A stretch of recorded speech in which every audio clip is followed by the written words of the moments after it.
Good afternoon and welcome to AM News Network presents Summary Judgment with Rachel Baird, Ed Peruta, and Matt Tyszkka. Good morning, guys. Good afternoon. Good morning, guys. Rachel. How are you? Good afternoon. I'm so used to doing the morning report because we do that 4 times a week and this only once. So muscle memory. So we will get into muscle memory today. I can't wait. So we're here every Saturday from 4 to 6 p.m. I'm an attorney in Harwinton, Connecticut. That's where our studio is, and we're transmitting live. Why don't you introduce yourself briefly, Matt, and then you, Ed? Yep, Matt Tyszkka, retired Lieutenant Colonel from Connecticut State Police, attorney, and member of various pro-gun groups.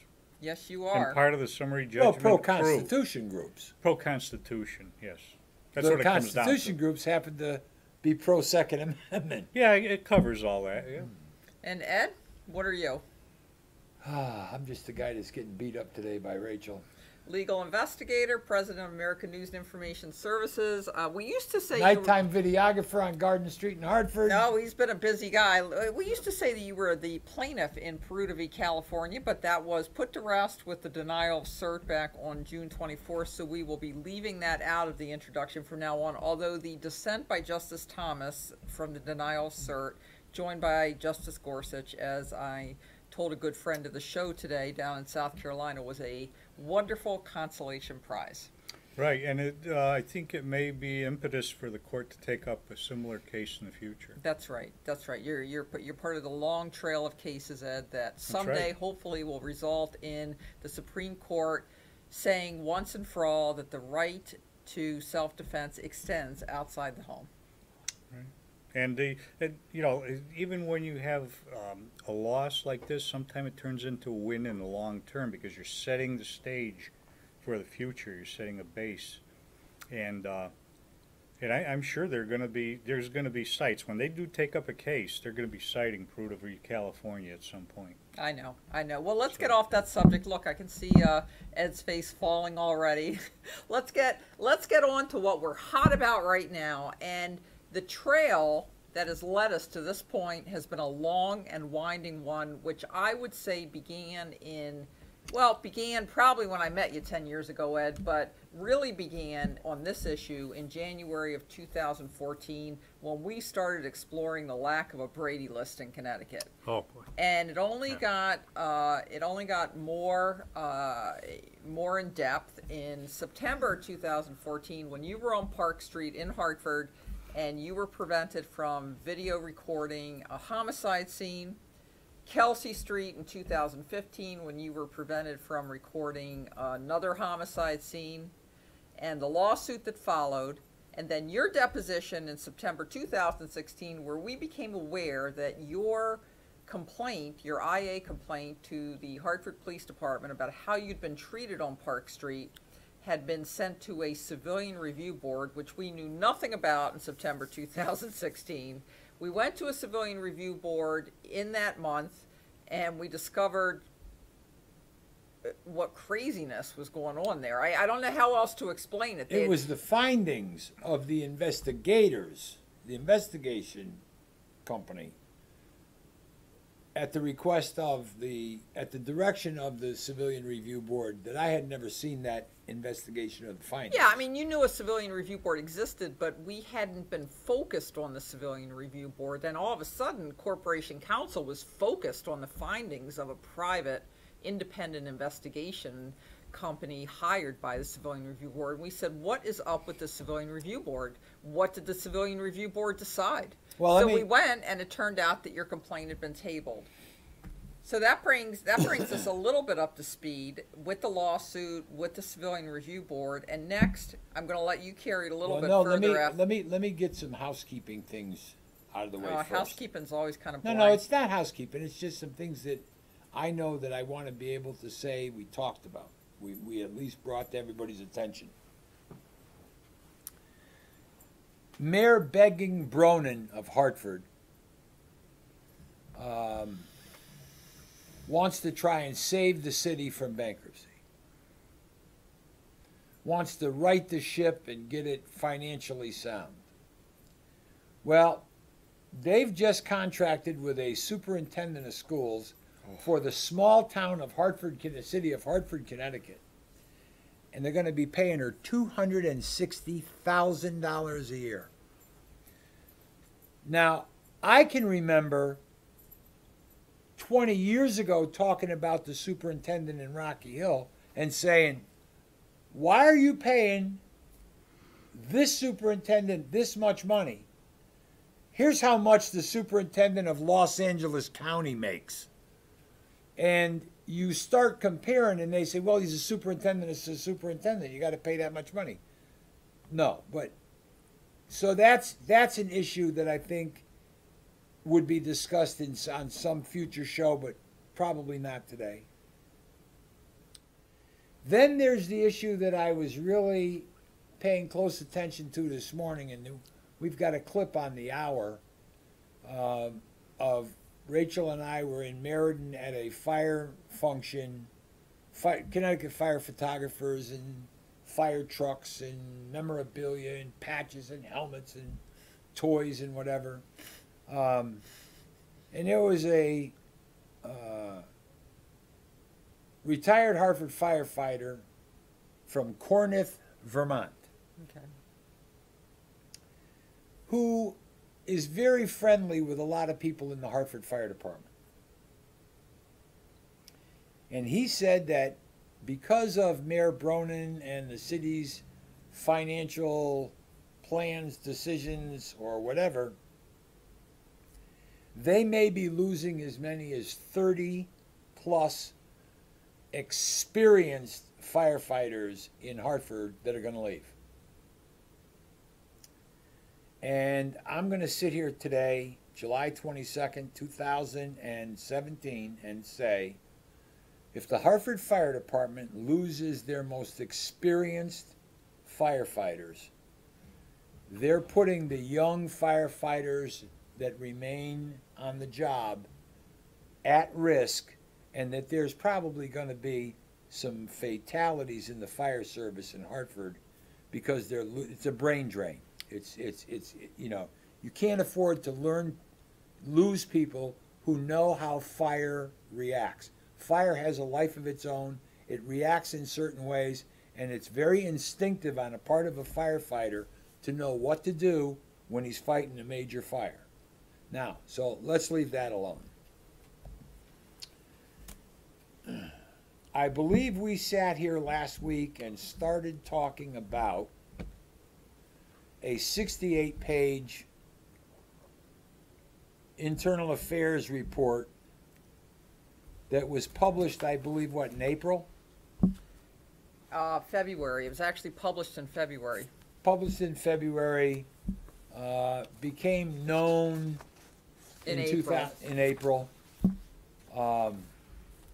And last week when we were sitting here, I noticed a name in that report, like the person that was doing the most talking and writing, the person who's the mouthpiece for the group that's over at Central Connecticut State University. You confused me. When you said 68-page report, I thought you meant the IA from the Hartford Police Department. That was a 68-page report. But what I'm saying is, last week we started talking about a report. Another report. Right. That had to do with the requirements contained in Connecticut General Statutes 54-1 small m. Police officers must call in to dispatch every time they pull a car over, giving certain demographic information. I got to correct you. Last Saturday, when we talked about the internal investigations report from the June 4th, 2016 Flatbush incident, we had not yet looked at this racial profiling report. Okay. It came up Then on maybe it was Monday or Tuesday. Monday or Tuesday, yeah, during the morning because we report. really focused. But we were talking about the racial profiling, and I went back to the 68-page report and said, there's this Officer Steve Barone. No, you need to give yourself more credit. This is what happened. Last Saturday, we went statement by statement through an interview by Lieutenant Coates and Sergeant O'Brien in the Internal Affairs Unit at the Hartford Police Department, their November 21st, 2016 interview of Steve Barone. We went through it line by line last week. Do you remember that? And I came up and said it'll skew the numbers. And this is before we ever saw any racial profiling report. I don't know when it came out, but we didn't become aware of it till Monday or Tuesday, okay? And so last Saturday, before we saw it, I read this one part in the report where it said that Officer Barone conducted a motor vehicle stop on a black Nissan Maxima. He did not notify the City of Hartford Dispatch Center and did not obtain a traffic stop number for traffic stop prior to the pursuit. And I said, quite innocently, why would somebody do that? And I believe you came up with the theory, Ed, that it skews the numbers. that it skews the numbers. You came up with that before we ever saw any racial profiling report. And I said to Matt, I said, well, Officer Barone said he didn't notify dispatch because there was significant amount of radio traffic. And Matt, you said, well, maybe. It's possible. It's I mean, possible. That's easy to determine. But then Check the at tapes. the end, if you go to the end of the IA report, they don't seem to buy that excuse because they say, you know what, even if there's a lot of busy radio traffic, they can use a car-to-car frequency. A car-to-car frequency. In other words, there's probably 4 or 5 different frequencies. All of the activities over on dispatch, and you can use car-to-car to tell the dispatcher you're pulling somebody. And then Monday or Tuesday, you showed me the report from where? The Institute for Municipal and Regional Policy? It was a 2013 Yep. partial year look at racial profiling in motor vehicle stops. And I looked at it, and I looked at the names of who had prepared the report, and it said Ken Barone. And I looked at you, and you looked at me, and I said, oh, stop it, because you're always doing that. You're always trying to I whatever. was going to come back and say, You were, right. you know, I wonder if there's a connection between the Barone at Central Connecticut and the Barone at the Hartford Police Yeah, Department. and you're always doing stuff like that, so I kind of shut you down. Let's stay serious. That's right. No. That's right. You did your typical shut it down. We're not going to go there. We're not going to go there.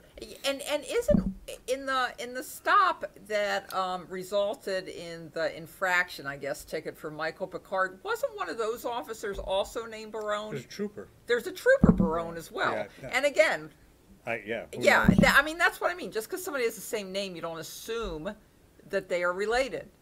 But it turns out that Ken Barone is related. Well, let me tell you how Officer that Barone, happened. which we did not know.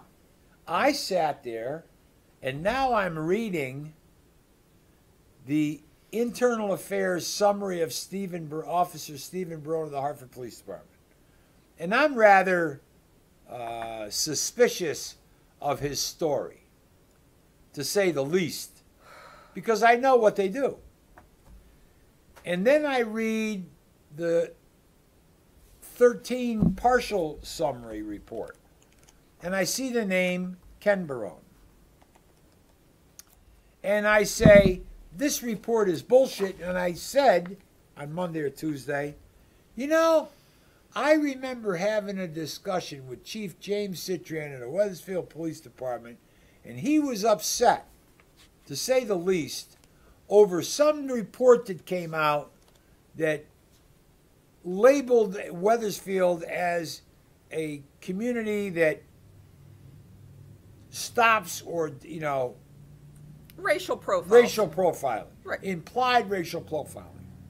And during that conversation with Chief Citrian, I had said to him, well, Jimmy, you got the Silestine Highway here. People from the inner city drive down the Silestine Highway, move through Wethersfield to the south end of Wethersfield because they go to Walmart. They go down, I'll say it, they go to the, there's a seafood restaurant down there, Red Lobster. They go to the Citgo gas station or to the cheaper gas stations in the suburbs than it is in the city. I said, obviously, you are going to see more blacks and Hispanics or minorities because they come out of the city into the suburbs and go back. It's the same thing on the Berlin Turnpike section. Berlin Turnpike would skew Newington's numbers. Yep. Buckland Hills Mall would skew Manchester or South Windsor's numbers. So there's factors out there, but at the time I was talking to Jimmy Citrian, I only talked about the Silestine Highway and how bullshit it was. You can't, the numbers are skewed. Well, I wanted to confirm that I hadn't talked out of school about a conversation I had with Chief Citrian. So I called him up. And I said, Jimmy, when we talked, I don't know, a year ago, 2 years ago, whatever it was, I remember you being upset over a report. And that's when he said, oh, yeah. That's exactly what I was talking about, was the report out of Central Connecticut. And like a lightning bolt, like the sky opened, now I'm listening to the radio. I'm watching TV, Channel 3, Channel 8, Channel 30, and there's print articles that are talking about 9 suburban towns. Well, that's the thing. We had just been talking about these issues last Saturday, and then all of a sudden this week, there were so many articles in the media about it. It just broke. It rose to the top of the news chain, news chain, where that was like the main topic everybody was talking about. Locally. That was what they were talking about, is this study. And the thing that stuck in my craw was the people who did the report at Central were saying, and this study will give minorities the talking points to discuss with their community the problem of racial profiling. Not if it's wrong. You don't come into my office as a chief and accuse my department of racial profiling if it's wrong. I'm going to defend my guys. I'm going to defend my department. I'm going to defend the way we do business. Well, it reminds me of the discussion that you and I had last week, Matt, about gun violence in the cities. And I think it had started with you saying there's no, that the strict gun laws in the cities had not resulted in less crime and less gun violence. John Lott's study. Right. And I said, well, the problem with studies like that is you can't take into account all the variables. And there could be other reasons why there's violence, gun violence in the cities that have nothing to do with, strict gun laws or gun laws that aren't strict or whatever. Could have to do with, a bunch of bad family court judges that cause husbands to shoot wives or wives to shoot husbands. Well, that's not what we said, gangs, though. drugs. No, but I'm that's saying not what we said. there are other factors. I just needed to add a factor. Yeah, we didn't say that. We said historical reasons yeah, that's what we said. But go ahead. Well, what happened was Rachel and I were walking in to have lunch. And I decided to call up an individual to say, is there this report? I said, how come everybody's talking about this report, these 2 reports? I think it's 2015 and 2016. I said, but nobody's talking about the third report called the Withrow Report. And I started talking about how Officer Steve Barone, in a 68-page document, was found to have not called in a traffic stop, not done his dash cam. He's skewing the numbers. I said, you know, how come the guy over there at Central that... And then all of a sudden I found out from him that Ken Barone at Central and Steve Barone, the officer who didn't call it in and shut off his dash cam, are brothers. And I said, wait a minute. What? How could that be? Now, Ken Barone has some title with this organization that's doing a study of racial profiling,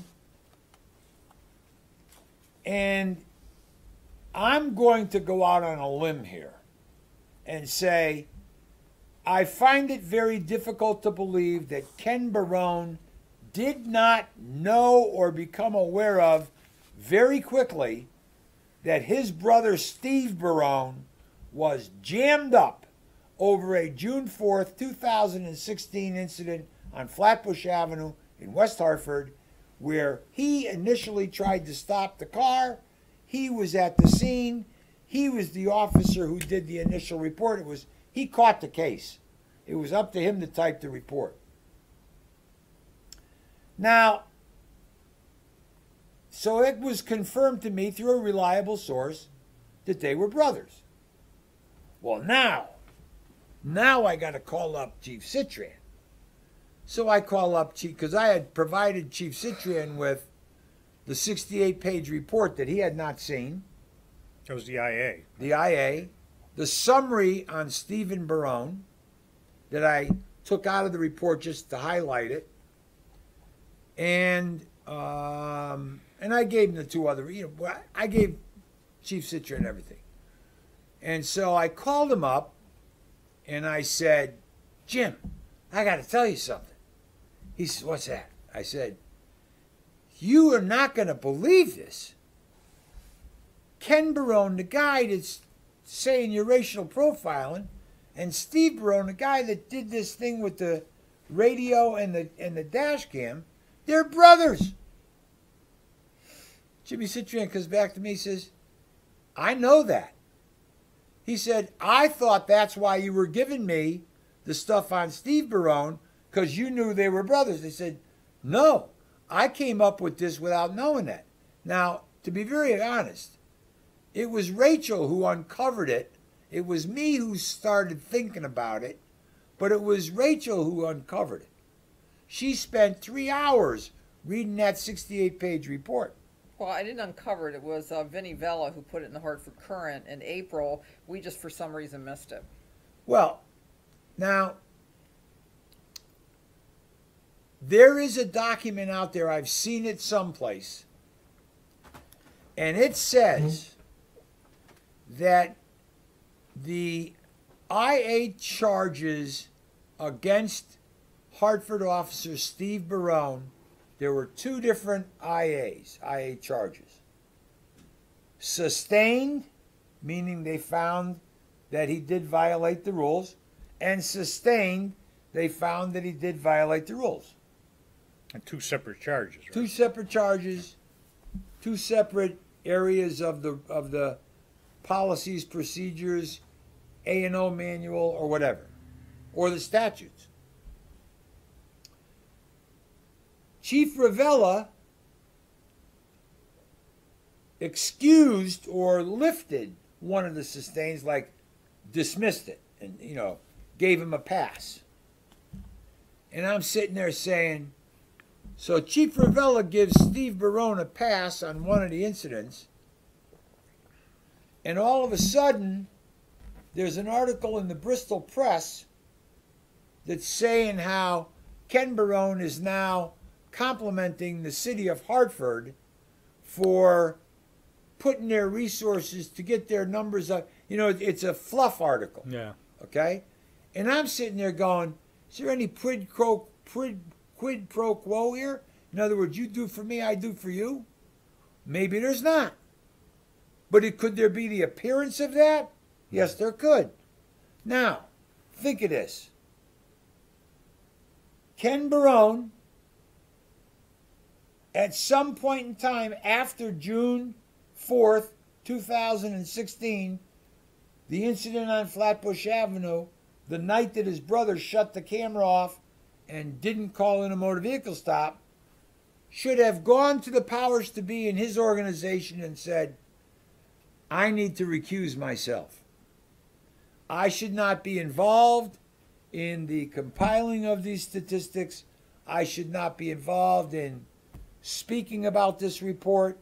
I should not be involved in exonerating or complimenting the city of Hartford on anything that they do regarding traffic stops, because I have a conflict of interest because my brother is jammed up over there. That didn't happen. Now, this guy Barone, I got to qualify. Ken Barone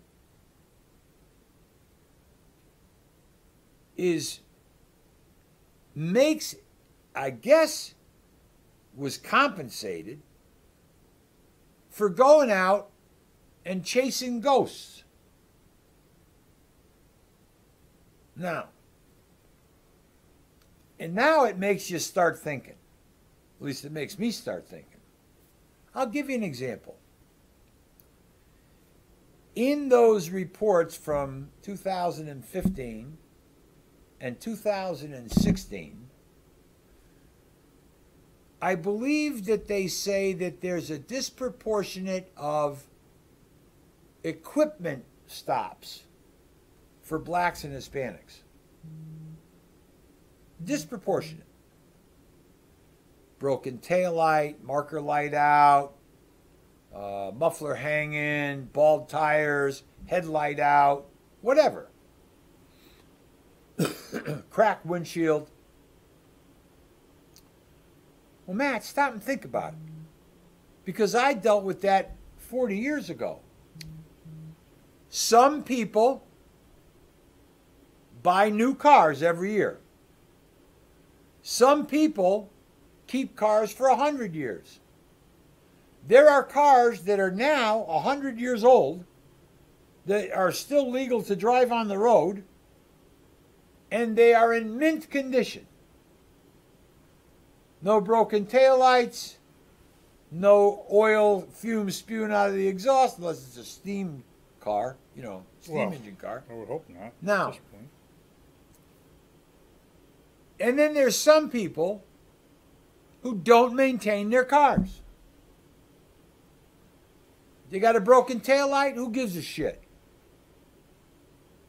Engine's burning oil and a cloud of blue smoke coming out the exhaust, who gives a shit? I got to drive this car and I can't afford anything more. So now you've got an economic factor. That if you see 5 cars driving down the road and one of them sounds like a machine gun going off because there's no muffler, your attention is going to go to that car. Yeah. You're going to identify which one it is, and you're going to pull it over.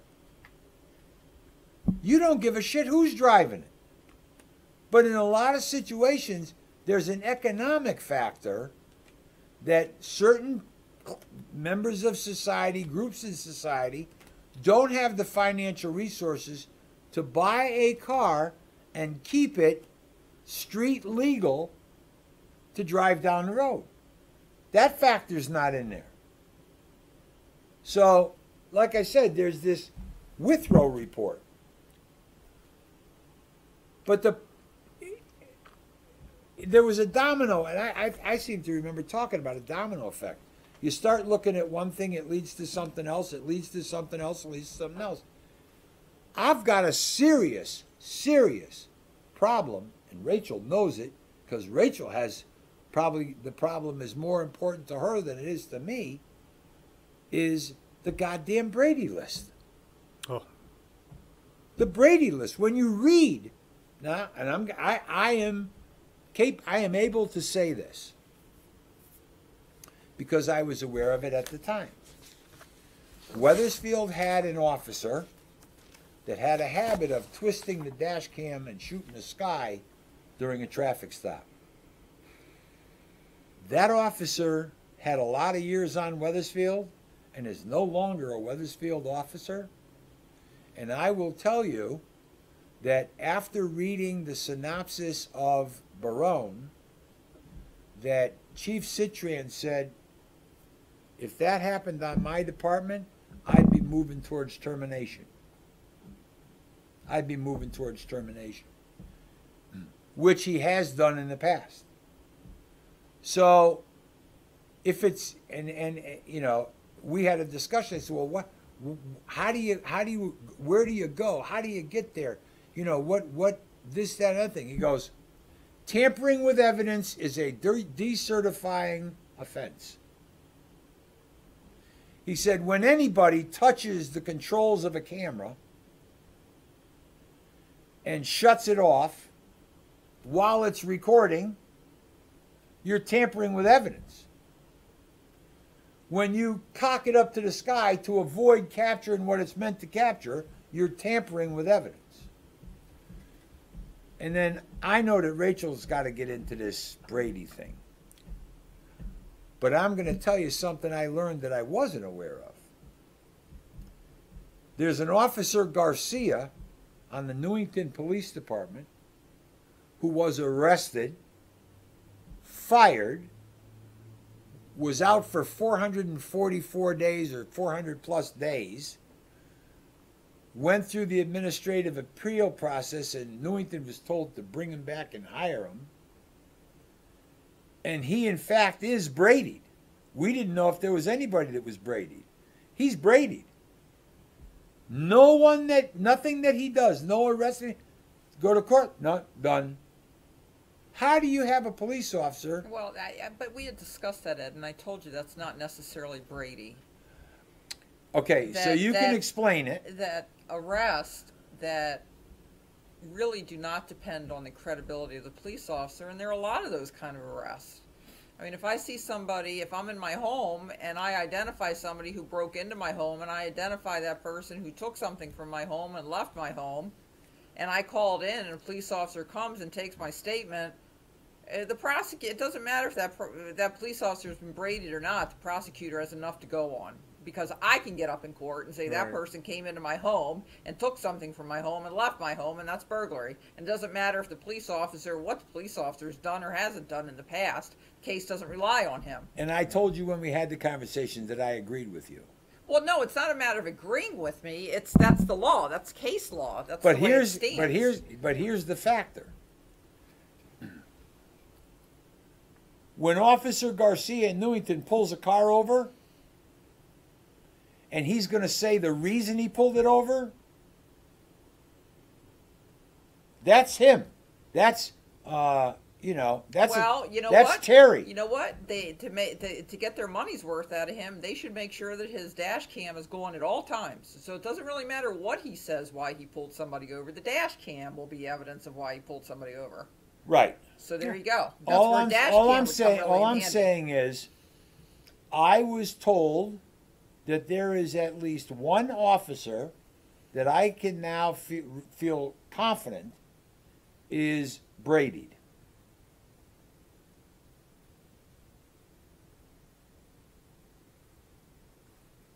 But there's something wrong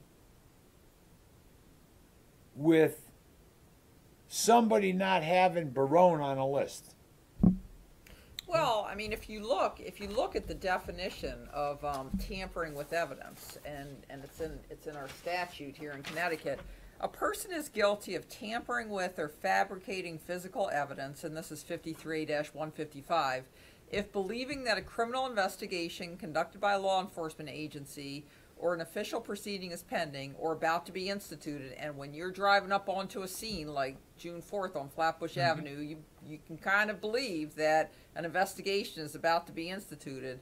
You're tampering with evidence if you alter, destroy, conceal, or remove any record, document, or thing with purpose to impair its availability or its verity in such criminal investigation. Okay, so I mean, it is sort of a question of first impression because we haven't had dash cam. Well, we have had dash cams for a period of time, actually, but it seems to be more of an issue now. Everybody seems to be focused on body cams and dash cams. So if you turn off a camera when you're driving up onto a scene, like Officer Barone did, are you altering, destroying, concealing, or removing a record? Well, the record hasn't been made yet. There is no record yet. Keep reading after you just read because there's a section that does apply. Okay, alter, destroy, conceal, or remove any record, document, or thing. Keep reading. With purpose to impair its verity or availability. Impair its availability. And I believe if you look at the IA report, they do say that that was one reason why Barone was disciplined, because he destroyed the verity, basically, of the camera by turning it off. But let me find that section, and you go on with your comments about what you were going to say about that. Well, it's one thing to say, because he shut the camera off before he initiated the stop. Right. In Hartford. And he shut the camera off again as he came up upon the vehicle that was being chased, and he said that the occupants were still in the car, okay? And he shut his camera off. Okay, so this is what the IA found, based partially on Officer Barone's actions of improperly stopping the camera video. The Litchfield State's Attorney's Office and Connecticut State Police were concerned that the video was physically tampered with, causing the hard drives to be sent to the state lab for forensics audits analysis. I don't think that sentence doesn't make sense because I don't know a lot about it. I just think that sentence doesn't make sense. What do you think? Does that sentence make sense? Well, based on what you read there, what I get out of it is that they couldn't download it and look at it through their normal viewing mechanism. But if you turn a camera off, what are you downloading and looking at anyway? Your first 30 seconds, or your last 30 seconds, your 90-second buffer, possibly. I don't know. Let me see if I can explain what I'm listening to. Okay, yeah, I mean, that's a tough sentence. Let me see if I can explain it.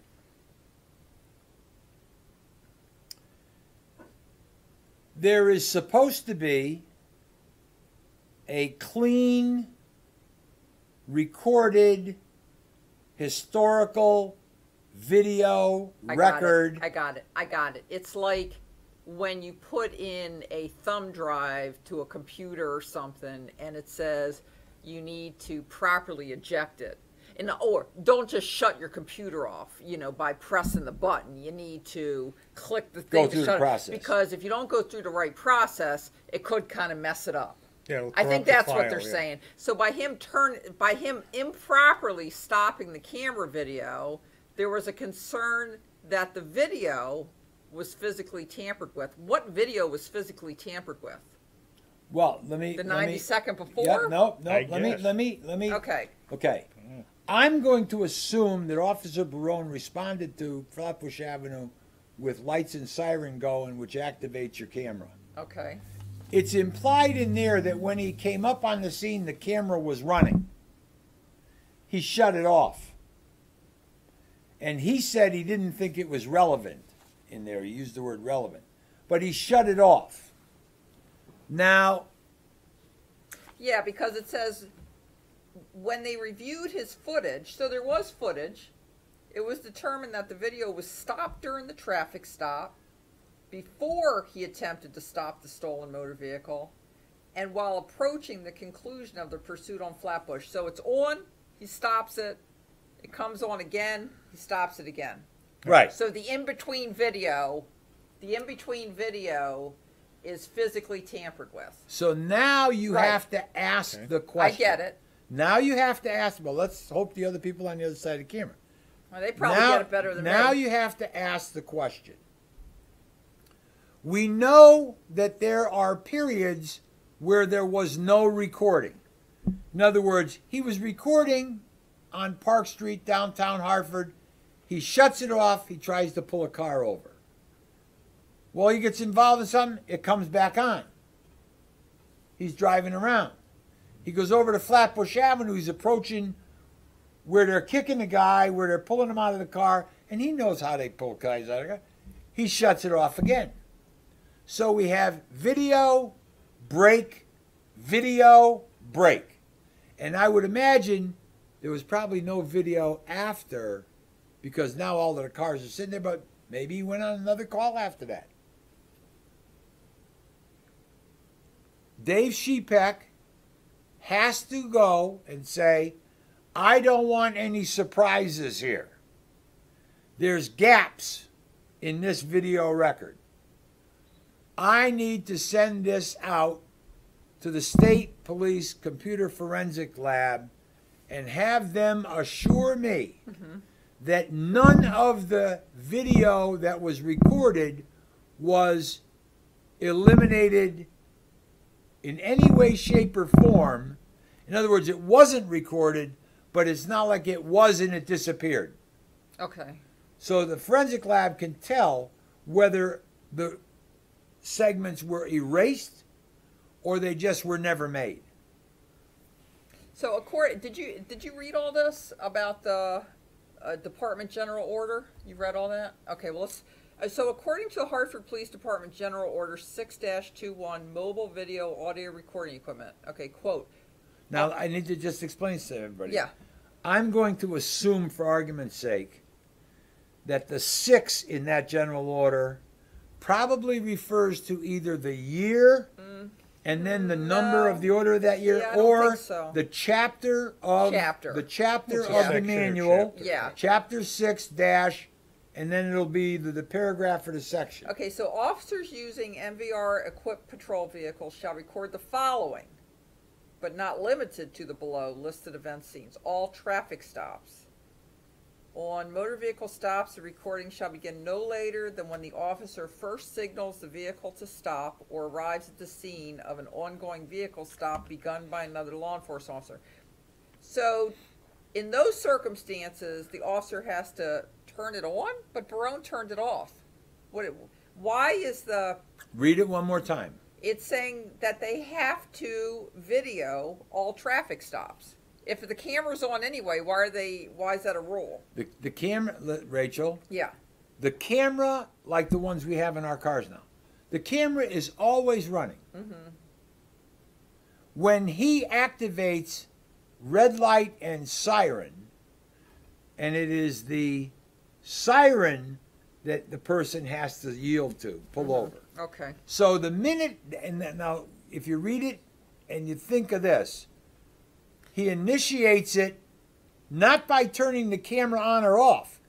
He initiates it when he's going to stop the car because he turns on Okay, his well, it's light going to and get siren. more complicated than that. That's Go ahead. okay. So on motor vehicle stops, the recording shall begin no later than when the officer first signals the vehicle to stop. Stop right there.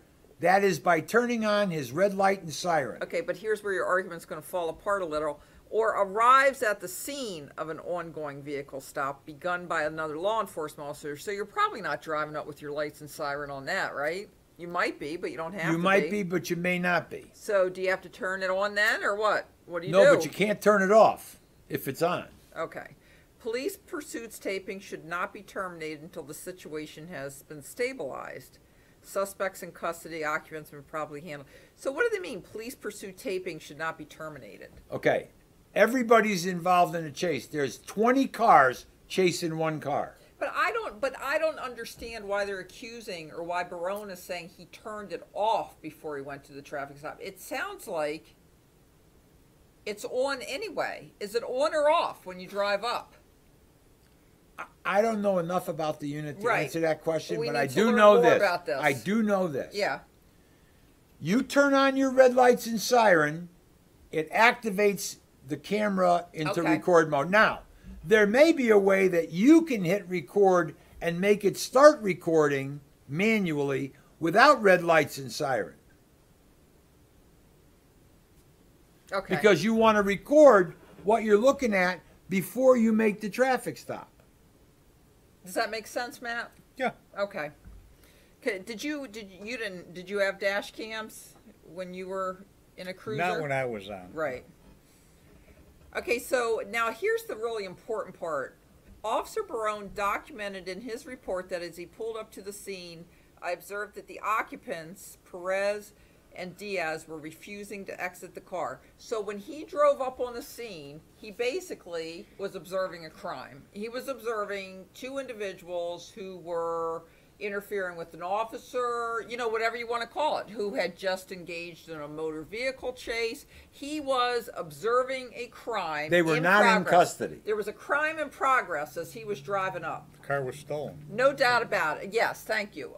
Multiple crimes, felonies in progress as he drove up, no doubt about it.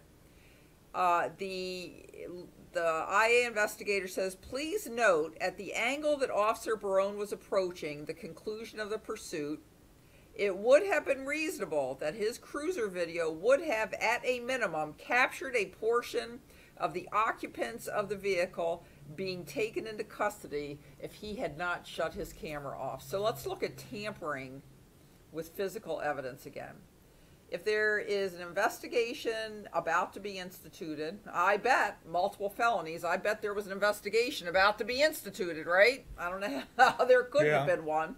If you alter, destroy, conceal, or remove any record. He removed the record, correct? There was a record being made, and he prevented a record being made with purpose to impair its availability or verity in a criminal investigation. I don't know why.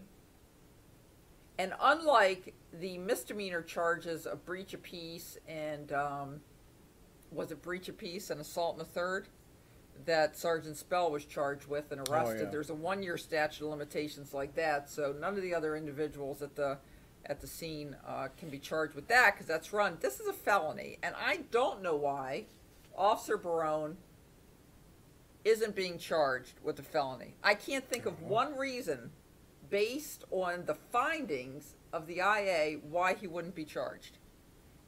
Is there any indication it was presented to the state's attorney at all? None that I know of. Oh, okay.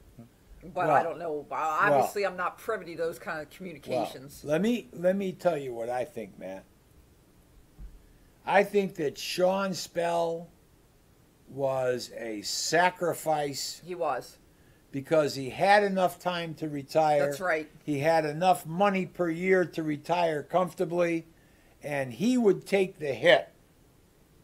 And then we'll just let the clock run out on all the misdemeanors. Which brings us to the next subject, is we are suing Sean Spell in federal court for the Park Street and Kelsey Street incidents. He is being represented by a law firm in his criminal case. When Officer Barone came to be deposed at this law firm, he was represented by the same law firm that's representing Sean Spell in the criminal case. And during the deposition of Officer Barone, and this is public record, you can go to the federal court district website and look at filings in docket number 85, which is a portion of Officer Barone's transcript from that deposition from December 16, 2016. I attempted to ask Officer Barone about the Flatbush Avenue incident. I didn't know whether he'd been there or not on December 16th. I didn't know, because that's really not what we were looking into. But we had seen a video where at the beginning of the June 4th, 2016 Flatbush incident, somebody had yelled, "Cameras, cameras, cameras," in a tone that would lead one to believe one police officer was warning other police officers about cameras being present. And so Officer Barone's attorney objected to me asking Officer Barone questions about the Flatbush Avenue incident. And that same attorney represents Sergeant Spell in his criminal case. And when you say that Sergeant Spell is a sacrificial lamb for everybody in that June 4th incident, if you look at the fact that the same law firm is representing Sean Spell in the June 4th criminal case arising from the June 4th incident, and that same law firm is representing witnesses, police officer witnesses who were at the June 4th Flatbush Avenue incident, there's almost like a cloak or a veil of silence around the incident where one law firm, and the law firm was hired by Corporation Counsel to represent the individual officers in our civil case, that law firm is creating a cloak of silence by representing all the witnesses and telling them not to talk. And then Sean Spell is the sacrificial lamb who's the only one who has been arrested. And it's almost, I don't know, can you elaborate on this? Do you understand what I'm saying? I do. Can anybody not see that there's a conflict in that?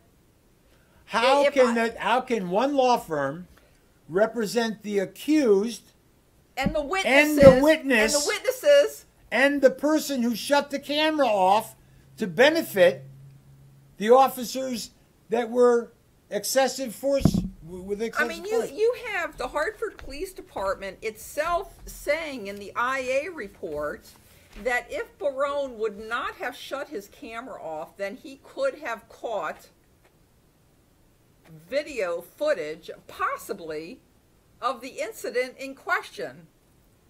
And the same law firm is telling him not to talk about that incident, as is representing Sean Spell in the criminal case. There are so many things wrong with that I don't even know where to begin.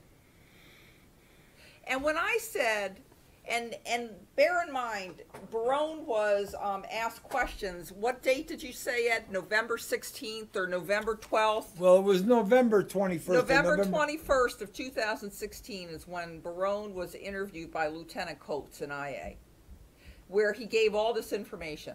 A month later, December 16th, I deposed him and attempted to ask questions about the June 4th, 2016 incident, and counsel objected, and we're still waiting for a ruling from the federal court on this issue. And I said that it was relevant, but I didn't know anything about what Barone had already said in the investigation. Can I say something? What? I don't think we realized just how relevant it was. Well, no, listen to this. This is what I said, not knowing anything really. I said, well, I think it's relevant for me to ask Barone about the June 4th incident because this is the reason I'm claiming it. And I'll read. And again, this is from a public document 85-10 filed in Peruta, American News v. Rovella. Okay, this is the reason I'm claiming it. I'm claiming it because there's an allegation in the current complaint, and that's our civil complaint, about the Park Street incident that Sergeant Spell prevented American News and Mr. Peruta from videotaping. There has been an arrest warrant, and we allege that it was for Sean Spell. There is an arrest warrant that is currently pending.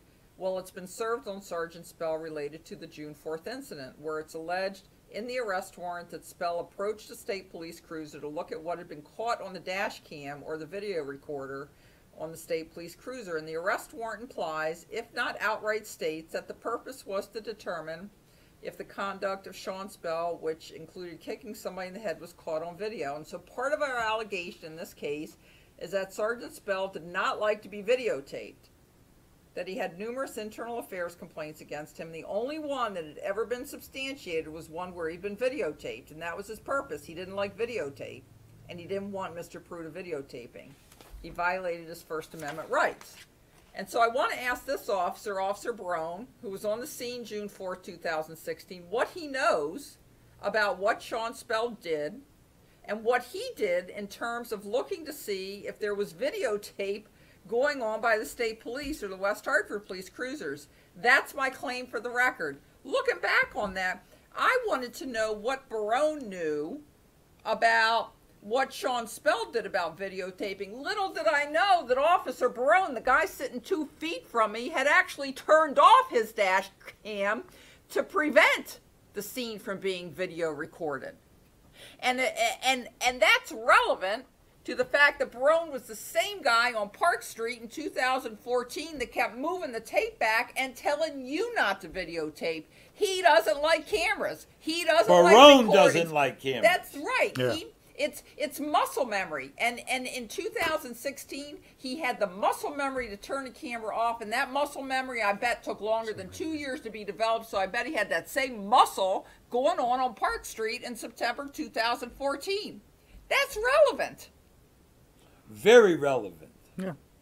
Well, you know, I can draw a parallel between, you know, stopping your cruiser dash cam when you're approaching a scene or whatever, and it's interfering with evidence or tampering with evidence. What about you're on a major crime squad, and your duty on the squad in this particular case is there's an untimely death or scene, and you have to videotape. That's your job. So you start videotaping on the approach to the scene, and you walk, and you go, and you enter the house, and you go to the, say, a bedroom where the body is, and all of a sudden the sergeant with you sees that it's something that, number one, it's a person that's well known in the community, and number two, it may be an autoerotic asphyxiation. So it's embarrassing. And they say, shut down the camera. Don't film this. Same situation you have here. Now, if you did that, and it turns out to be, say, a homicide where there's a crime. Back up a little bit.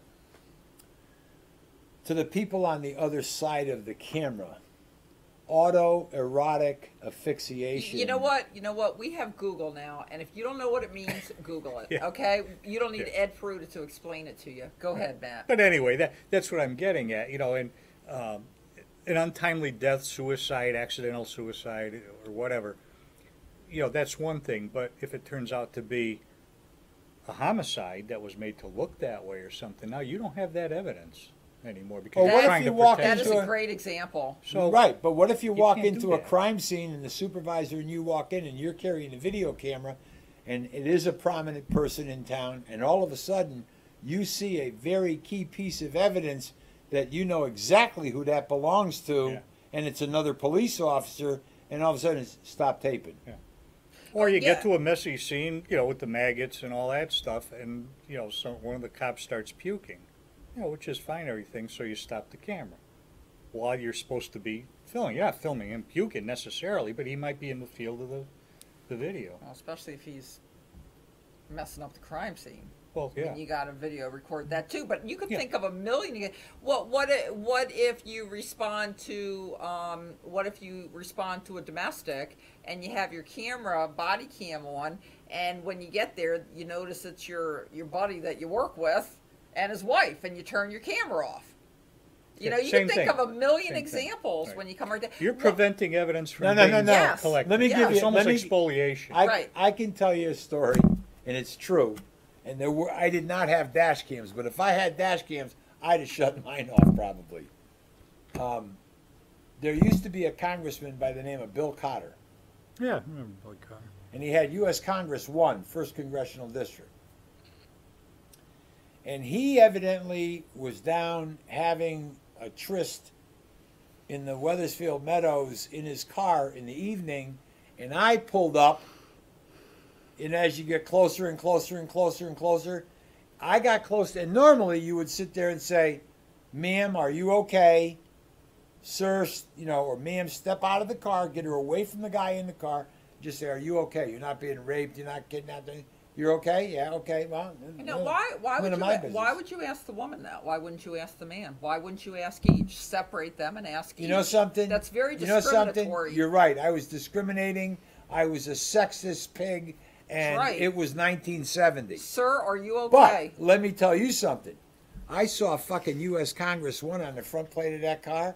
I shut my lights off and I backed down that road and got out of there. I said, I don't want See you nothing later. to do. I said, I don't want nothing to do with this. You don't want to be a character in a John I, Grisham novel. I don't want nothing to do with this. Yeah. Well, like they say, So- never get caught with a But dead what girl if- or a live boy. But what if I had had a dash You're cam? getting like him. But what if I had Now had I a, got two of them. what if Oh, I yeah. had had a dash cam at that time? Oh, You yeah. know, I'm a young 21-year-old probationary policeman that, you pinch the wrong person, you do step out of line, no union, you're gone. Let me do a better example. Not a better example, another example. Why don't you do it when we come back? Because we got No. set up I want to do it right now. Set up the video. It won't take that long. It's just another example. How about in a court when there's crucial testimony about to come up and the court reporter stops recording or stops typing? There you go. What is that? Transcript. Yep. Or how about if the judge is getting ready to say, anybody who supports the Second Amendment should be ashamed, and the reporter stops recording? and doesn't put that in. But that's not really that crucial of evidence. That's not evidence at all. But what about if there's crucial evidence coming up? Yeah. That you take it off the official record. Now, there may be people in the courtroom that can testify that they heard it or what the right, but you have prevented the official record from being taken. Let's look at that. Wait, let's just look at the. So, such person alters, destroys, conceals, or removes any record, document, or thing with purpose to impair its verity or availability in such criminal investigation. You know what? I believe that this brings Officer Barone's activity within its scope, but because of this new technology, or because this technology is being used more and more in day-to-day investigations, cameras, video, dash cams, I think this section needs to be Revised. I think it needs to be revised to make it clearer that in the course of an investigation, if there's recording going on and you stop that recording, that constitutes. You're preaching to the choir. Yeah. I said after Hitler and McDonald Right. that the state should have reviewed its firearm laws and made them constitutionally correct. Yeah. Because some of them are still not constitutionally correct. And I think it should be called the Barone Law, the Barone Amendment. Yeah, the It Barone should be- Evidence Well, I gotta tell you, Preservation Act. whoa, I The just gotta Barone tell you. Evidence I don't know- Preservation Act. I don't know. What is the I don't- acronym for listen, that? I don't know. Listen, I hope it's good. Evidence Preservation Act. BEPA. Okay, BEPA. but hold on a minute. Listen. But in the Michael Picard case, they left the fucking tape running. Yeah. Well, Yeah. good for them. They didn't shut it off. Well, good for them. There was no muscle memory to do that. Well, The state police need to develop their muscle memory. They need to work on their muscles. what the whole thing is people know that if you fabricate evidence that it's a felony and you get in trouble. Well, in this case, we're talking about the absence of fabrication or the opposite of fabrication, which is editing Omission. evidence, omitting evidence. You can lie by omission. Yes, exactly. Yeah. And that's what a case like this is. Now, I know I don't know if it's the Black and Puerto Rican Caucus, but I know up in the legislature, they were the ones that started this they wanted cameras. They required the law saying that you have to record all the demographics from traffic and street stops, pedestrian stops.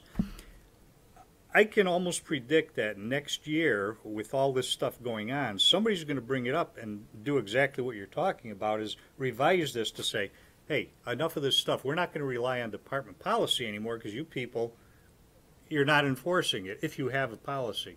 So we're going to make it a statute. I would think that anybody who would go before, what committee would it be? Public safety? Probably be Judiciary, public safety, yeah. And goes over this interview from November 21st, 2016 that Barone gave. Yeah.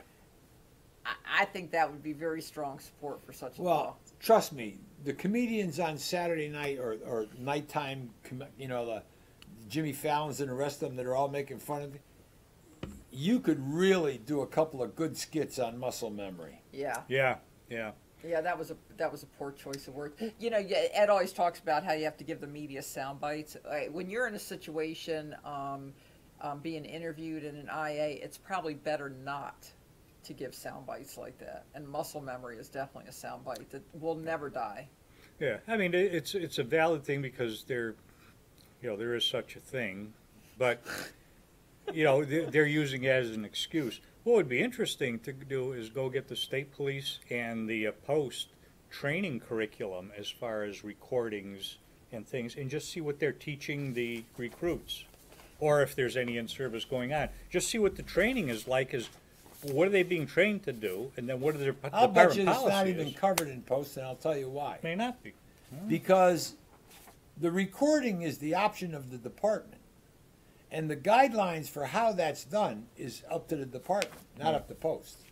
Yeah, but we're talking about in the case where it's done, recordings are evidence, like we're talking here. Oh, So, there probably should be at least coverage saying if your department or if you go out there even with your own personal recorder and you're going to record a crime scene or put in your cruiser or whatever, here's what you have to do because now you're instituting evidence. trust me when I You tell gotta you handle this. it. I was watching the mainstream media this week, and evidently some Baltimore police officer I sent you that thing. He planted drugs, and it took a while for it to come out, but he planted drugs. The charges were dismissed, whatever, and this camera thing is really starting to have an effect on society. And, the private individual who captures the right moment on video has a gold mine in his camera or phone. Because they can market it across the country depending on what it is. The networks pay big bucks if you get the right situation. Yes, they do. And we haven't even talked about the whole other aspect of Officer Barone's conduct on June 4th, and that's the whole conversation with Officer Boyka. Boyka, yeah, he was one of the responders there. Right? Was he an officer or sergeant? It says officer here. Okay. It says, so when Officer Boyka got there, I'm taking my break. Oh, I'm taking my break. We'll start. No, we can start with Officer Boyka. But you have to set up the afterwards. video of what he's going to show of Meriden.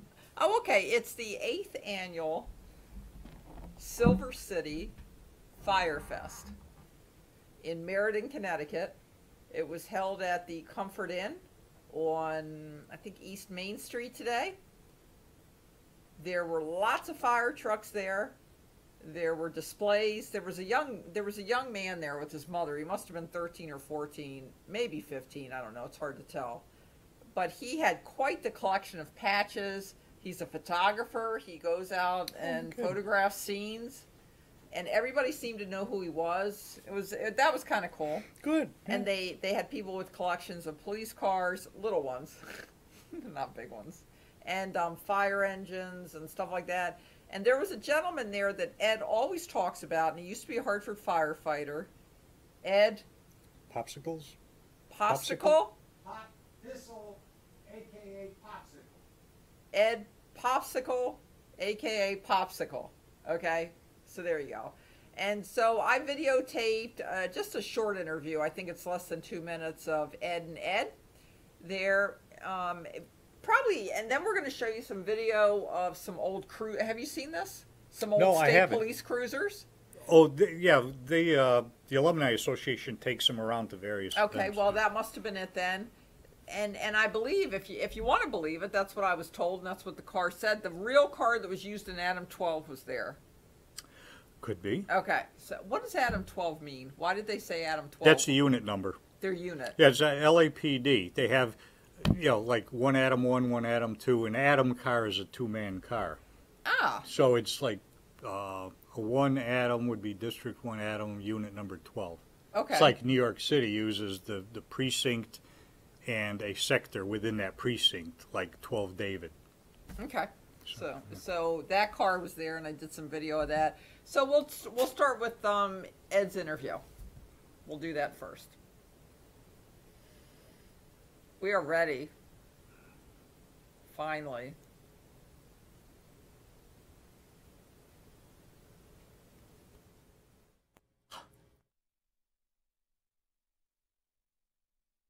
Comfort Inn in Meriden. There's a big fire show going on. Guys I'm coming sitting in? next to the infamous Eddie Postissel, I'll tell you a.k.a. Popsicle. You're not all that interested. Right? Right. What have we known each other? 40 years? Oh, at least we shot video together. No kidding. Now, I'm sure he dragged you. watch this. you So, guys. Eddie, tell me, $10 then. you went up That's to fine. Vermont and you started a fire department? No, I'm the chief up there. Oh, no.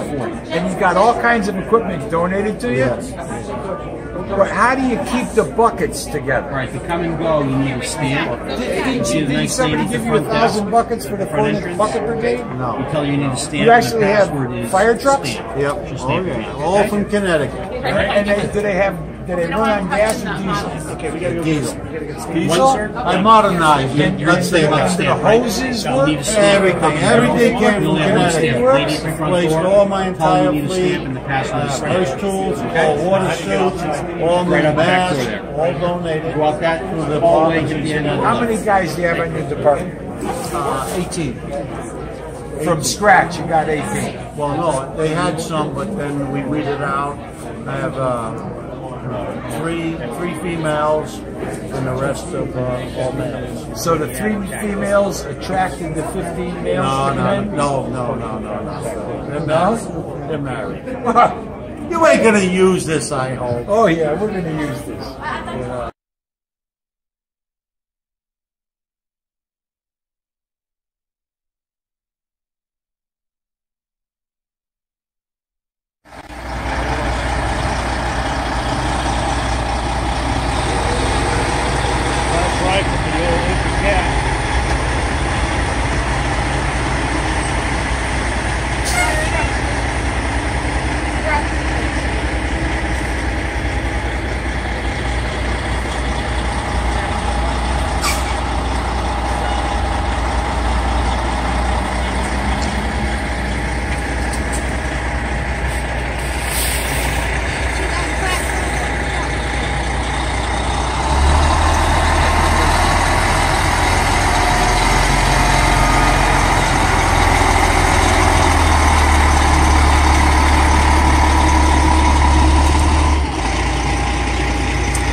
Like a 70, 76 maybe?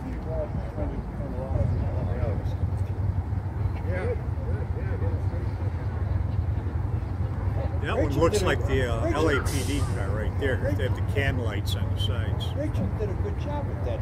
Yeah, very good. Yeah, that's LAPD. Yeah, they got the old can lights on the top of the sirens.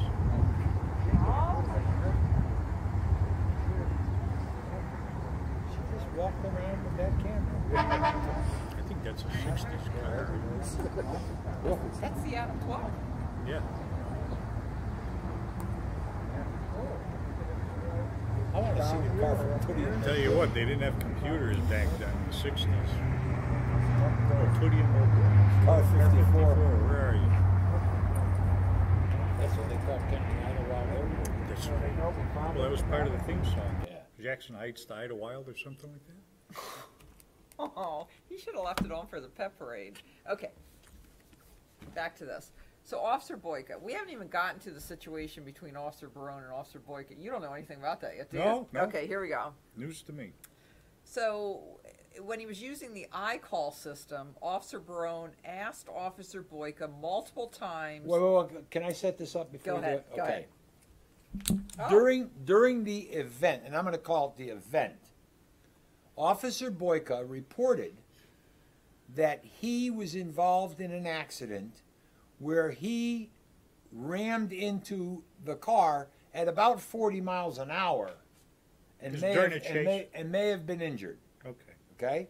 So Officer Boyka on the iCall system says, I ran into the back of a car about 40 miles an hour, blah, blah, blah, blah, blah.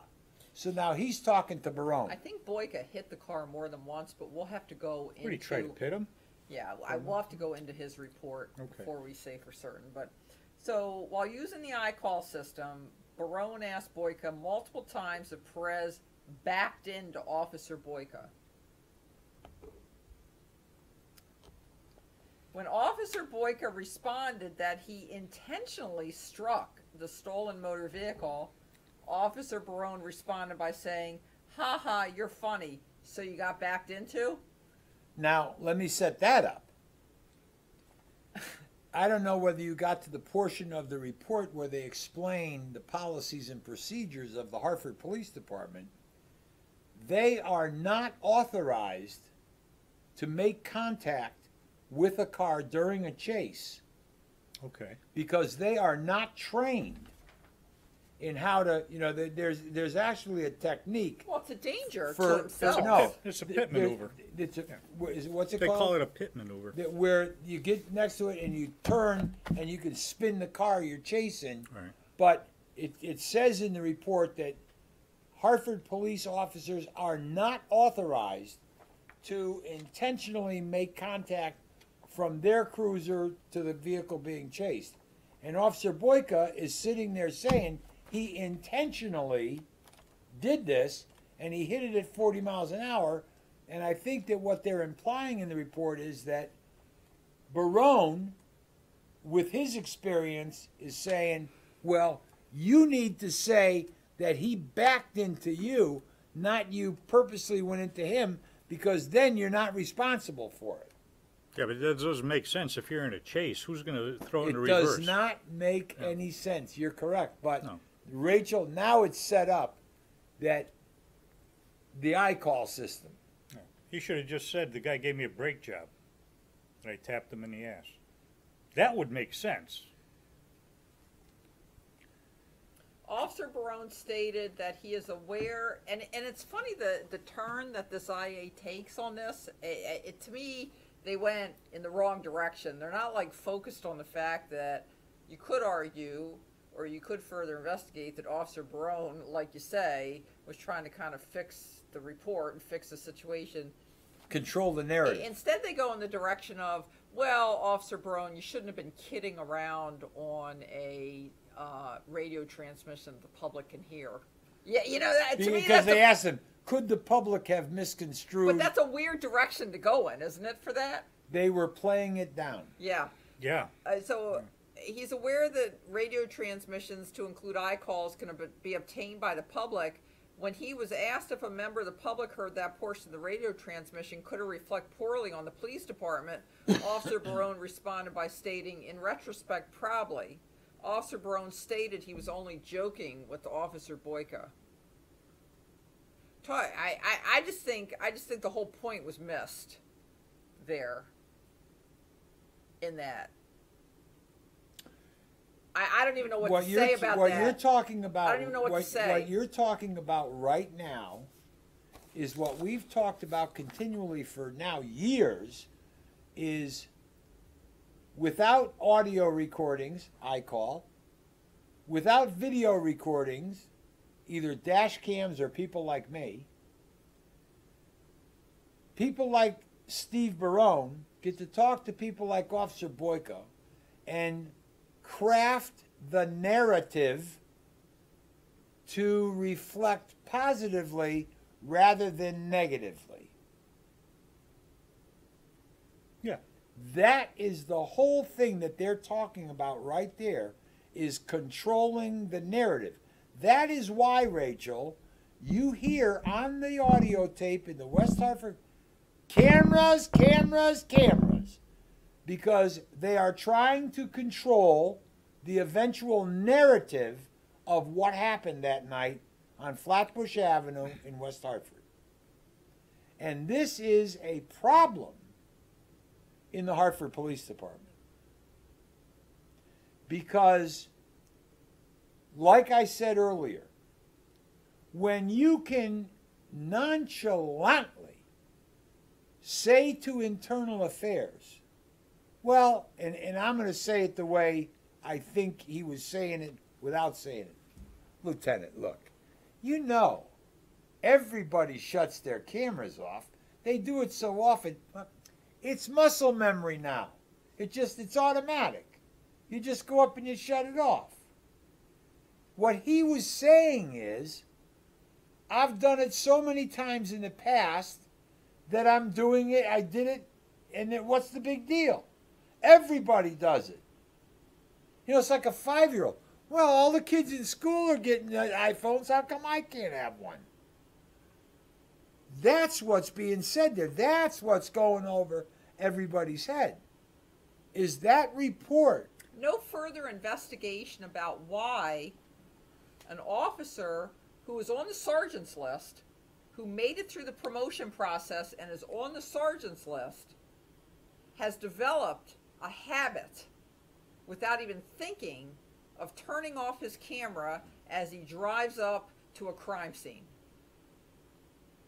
How many other people do this? Who trained him to do it? What made him think it was okay to do it? That is the question. What made him think it was okay to do this? And how many other prior instances did he do the same thing to, and any evidence was lost? Did they look into that? They did.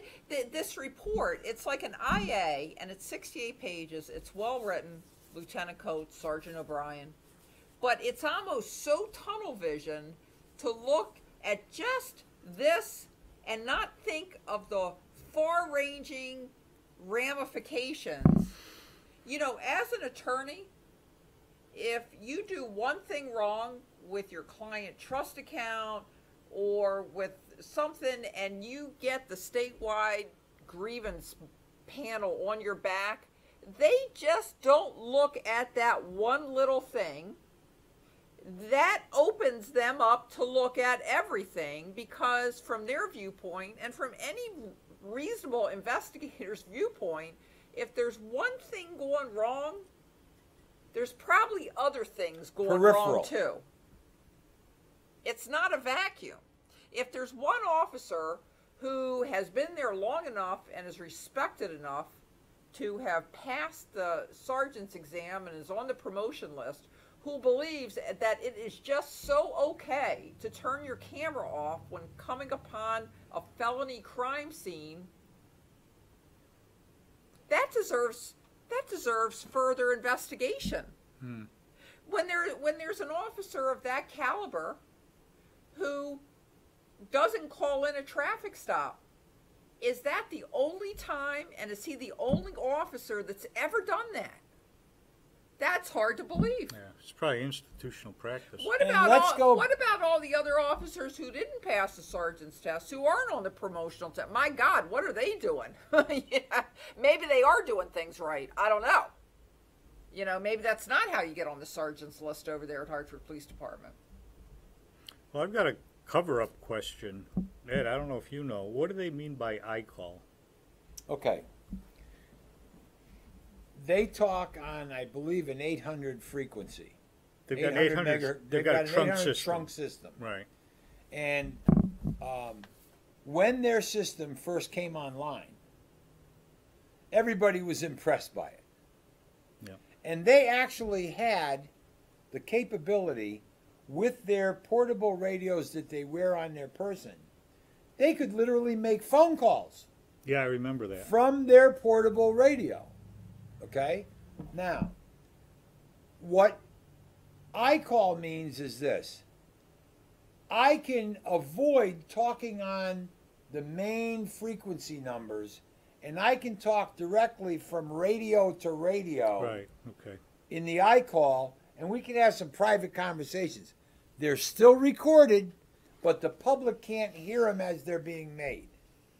It's the iCall frequencies. It's like somehow out of the public's view, but they're recorded.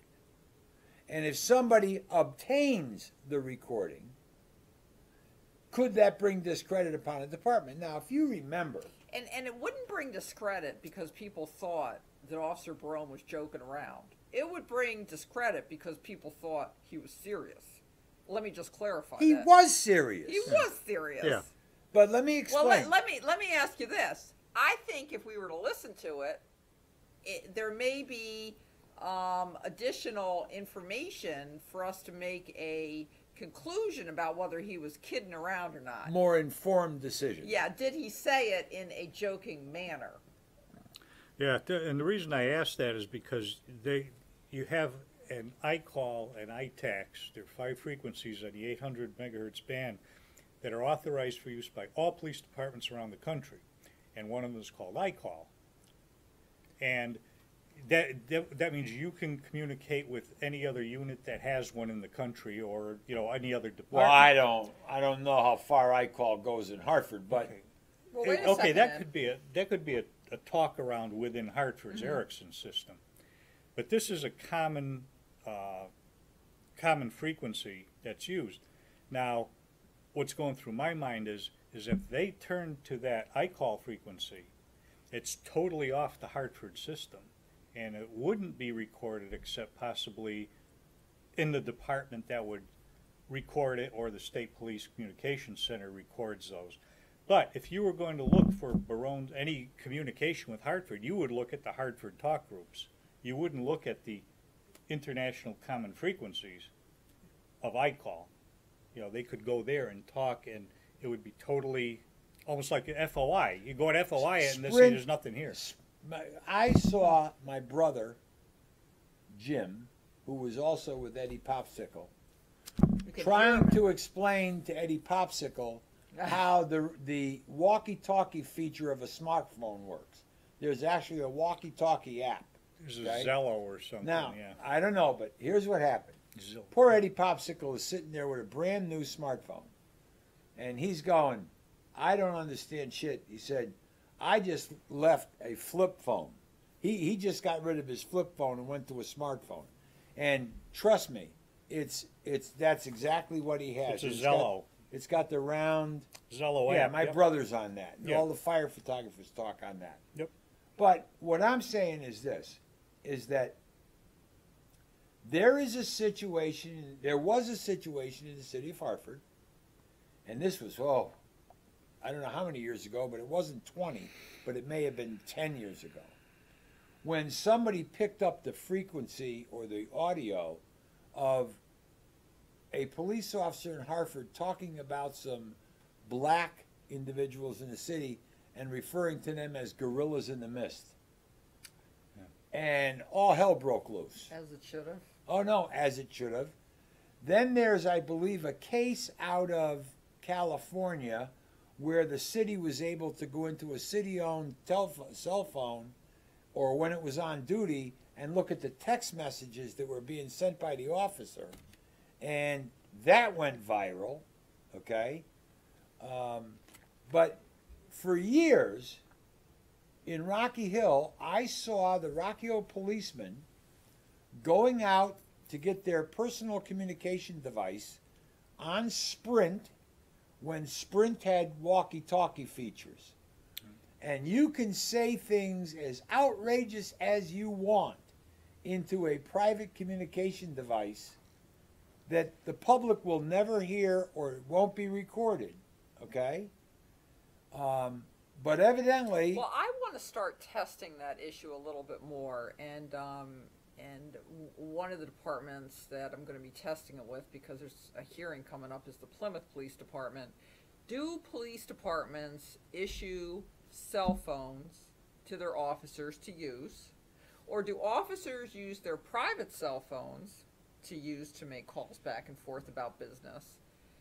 And or do departments reimburse officers for their private cell phones? And if they do, then they're not really private cell phones if they're getting reimbursed for them. And if they are using these cell phones to talk about cases, then those are statements about cases, especially if it involves text and things like that. Well, anything but text. An attorney for a defendant, I believe, has a right to those things, has a right to those communications.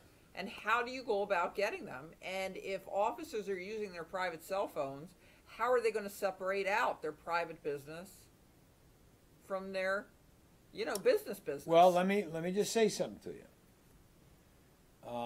Because American News is looking at a community. Right. And this is the way I perceive it. My name is Edward Peruta, and I have a cell phone. And everything I do on this phone is my business until I punch the clock on the police department. Once I carry this phone into that time period between start shift and end shift, anything that I do on that phone is public record. You can sit there and say, I called my wife. Right. Well, you did it on town time. I'm going to see the phone number that you called. Well, what about if a police department issues a business cell phone and you have your own personal cell phone? See, to me, that's your personal cell phone. And Then if you you don't better- use it for business. Well, let's analyze this, because I had the case. I mean, this is the whole Hillary Clinton email thing, I had right? the case. Yeah. Barbara Cirillo, who's since passed away, Barbara Cirillo was the mayor of Rocky Hill. She didn't understand a lot about computers. She conducted all of her mayoral business using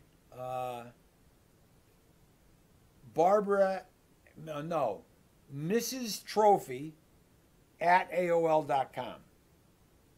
She didn't understand shit. So I went over to her house and set up the... I love that last name, Trophy. Well, her husband owns Mr. Trophy in Hartford. Oh, no kidding. Yeah, but Yeah, Cirillo. okay. Yeah, I've been And Officer Trophy. Judge Trophy, wait a minute, just Attorney hold on, Trophy. just hold on. Mister. So I Mr.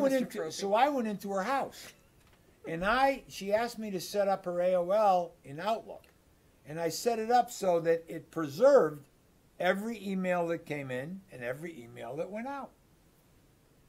And there came a time when something was going on in Rocky Hill that I filed an FOI request with the mayor, Barbara Cirillo, saying, I want all the emails regarding, and she said, my hard drive crashed. Well, not a public records administrator gets involved in it. You're Right. not supposed to be using private email addresses and services while you're conducting the public's business. So where you say they give him a company, town-owned cell phone for business, and he has his own cell phone in his pocket. And let's say he's going to call his wife. Now, I don't know what the state police did, but in Wethersfield, you got a 15-minute break in the first 4 hours of the day. You got a half an hour for a meal, and you got another 15-minute break in the second half of the day. Well, I would sit there and say 10:41 on duty, 10:10, 10:07 at home. I'm off the line. I'm in my house. I'm talking on a cell phone. Well, I'm off duty. I come back on a duty. Then I go to lunch. Then I come back from lunch. So when I'm on a break or I'm on lunch and I use my personal cell phone, that's my business. But if I'm running around in the cruiser and I'm bored and I'm getting paid to direct traffic, and I see it all the time in Farmington now, there's people talking on their cell phones while they're directing traffic. Well, they're on at a private construction jobs, though, site. right? They're still on duty. I see them on duty in marked cruisers. They're driving while they're talking on cell phones. So what I'm course, we saying can't do is, that. if you're in a paid status and you're on duty and you use a cell phone, I don't give a shit whose cell phone it is. The minimum that is disclosable are the phone numbers that you either got a phone call from or made a phone call to during those hours. Now, there could be an exception. I call it a confidential informant. I was going to say, yeah. I mean, you can't get everything, and when you're doing a subpoena, then it has to be relevant to the case. You just can't ask for everything. Yeah, you can't be a fish. But here's the whole thing. Unless you ask for the whole bill, You're going to let that person determine what is relevant and what isn't relevant? Well, not me, but yeah. No, Likely- you would- have to be able to That go would likely through be it. the ruling, though, because that's the way it You works. have to be able to go through all of the phone calls, which are public records, and then pick out the ones you want more information on. Example, I'm out in the cruiser. I don't want to talk on the radio, so I pick up my cell phone and I call the routine number of the police department and I speak to the dispatcher on the telephone. Well, that's a business call. I call up a drug dealer Or and a I sexual, order drugs. Or a sexual assault victim. You know, you call up a sexual assault victim. Certainly, that's not public information. Mm-hmm. You know. Okay, let's get off of this and get back on to really the issue that we've been laying the groundwork for the past hour and a half, and that is the fact that while Ken Barone from the Institute for Municipal and Regional Policy was doing an analysis of racial profiling of departments, including the Hartford Police Department, his brother, Officer Steve Barone, was subject to an internal affairs investigation that resulted in his discipline for not calling in a traffic stop. And when you don't call in a traffic stop, then, as we began with, it skews the numbers. So why didn't the Hartford Police Department look further into whether this is the only time Barone's ever done that, whether other officers do it, whether there's a pattern in practice of when the radio call, what is it, the radio's busy? Yeah, a lot of traffic. A lot is of traffic overloaded. on the radio, that they don't call things in. Is that a pattern in practice? Why wasn't that looked into more? And did Ken Barone have a conflict of interest in dealing specifically with the Hartford Police Department? And I don't know if you have the articles about that, but I guess at first it came out very negative about Hartford, but then he said within 6 to 8 weeks they were able to make all the things right that we had concerns about. And is that a conflict? Well, I mean, it looks like there's multiple problems here that the internal affairs investigation should go into, as far as training and policy and procedure, and finding all these problems and then making a recommendation, even if it's in a separate report, saying, you know, you got to start doing A, B, C, and D. Here's the problem. If you don't call in to stop, it doesn't exist. So that's the problem they're getting into here, is that they're not getting the numbers because there's no input if they're not calling in the stops. And if Ken Barone would have identified this problem in the Hartford Police Department, maybe all he would have had to do was talk to his brother about it. If he would have identified the problem, then would he have gone to other departments to see if the same problem exists at other departments? You know, does the same thing happen in other departments where the radioactivity is busy? Here is the problem in Peruta's simplicity. There is a timeline. Everybody knew there was going to be another study after 15. They were going to have a study for 16 on racial profiling. These people received state and federal funding to collect the data and put together the report. It's a full-time job. They for didn't them. do it for free. Now, we don't know when they started to collect the data, but we know that on June 4th, 2016, there was a traffic incident, a chase that went into West Hartford and involved Steve Barone. Fair? We know that Steve Barone was interviewed by Internal Affairs on November 21st, 2016. We know that Internal Affairs released their report in February.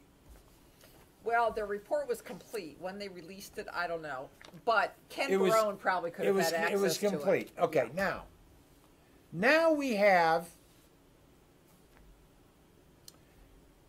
a racial profiling report that is discussed in a news article in May. I think it I came think out in Vinny May Villa. or June. I think yeah. Vinny Villa did an article on the study April? in April or May. Well, did that come out at the same time that the IA came out? Which came out first, the IA Oh, I don't 68 know. pages? I don't know. Or no, we don't know. We don't know. Now, we're sitting here on July 22nd, 2017. As are, and I'm willing to bet there's at least one police chief, Jimmy Citrian of Weathersfield, that's going to watch this video. Because he is one of my friends on Facebook. He gets a notice when we go on the air, and he said he occasionally watches the show. Here is the Peruta simplicity. Mm-hmm. Had Ken Barone recused himself from this study involving the Hartford Police Department or anything to do with traffic stops, reporting, not reporting, or whatever, we would not be having this conversation about the traffic study, Barone, what he did, what he didn't do. You know, there would have been a 68-page internal affairs. But the issue of who's got an axe to grind, was there any quid pro quo, did Chief Ravella exonerate Steve Barone and one of the sustained charges because Ken Barone was going to write a nice fluff piece saying how great Hartford is and how they've come into compliance? The issue comes from the screw-ups and the inability of Mr. Barone at Central Connecticut to say, you know something? I can't be involved in this. That's the simplicity of it. It's the vacuum of facts, the vacuum of information. Because we can sit there and go like this, Rachel. Was Barone joking when he talked to Borco or not? We don't know. To say, make sure you say you got backed into. Don't say you did it purposely because that's a violation of the rules. You're going to get jammed up over that. Did they address that in Boyko's interview? Let me look at that. I had that up next, but then I was going to go on to something else. I think Borco basically admitted what he did. He didn't try to say, I backed up. Yeah. Did they ask him if he was joking, if Barone was joking? I think if he admitted he did it, why are they even going to ask him if he was joking? They would ask him. I mean, they got the iCall recording. Well, no, but I think it's important, Officer Boyka, when Barone told you to say that he backed into you, did you take him? Did you take it as a joke? It doesn't seem like you did because he came right back and said, "No, I ran into him." He's almost a sergeant. Yeah.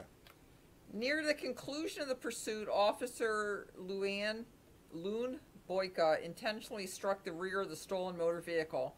During an administrative interview, Boyka indicated that it was clear and evident that he was not going to stop, and the only means that I had at that point was my push bar. I found it necessary to utilize to try to put an end to the chase. Also stated he believed if the pursuit continued back into the city, it's almost certain in my mind that he would have killed somebody.